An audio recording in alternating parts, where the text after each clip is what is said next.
জাতীয় পার্টির খবর নেই।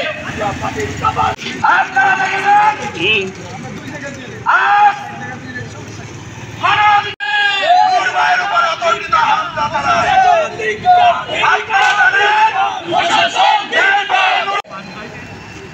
আপনারা জানেন বিপি নুরুল হক নূর এই গণঅভ্যুত্থানে তাদেরকে চিহ্নিত করে স্বরাষ্ট্রমন্ত্রী যদি গণ অধিকার পরিষদ কর্তৃক ঢাকায় শান্তিপূর্ণ মিছিলে সেই স্বৈরাচারের দোসর আমরা রক্ত দিতে জানি, আমরা রক্ত দিয়েছি, প্রয়োজনে আরো রক্ত দিব। বাংলাদেশ থেকে দালাল পুলিশ এবং আওয়ামী লীগের পান্ডা বাহিনীদেরকে বিদায় করে ছাড়বো।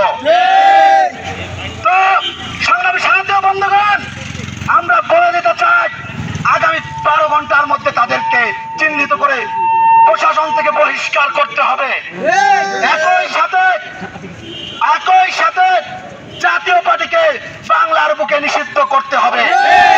অন্যথায় খুলনা মহানগর থেকে তীব্রতর আন্দোলন করে তোলা হবে।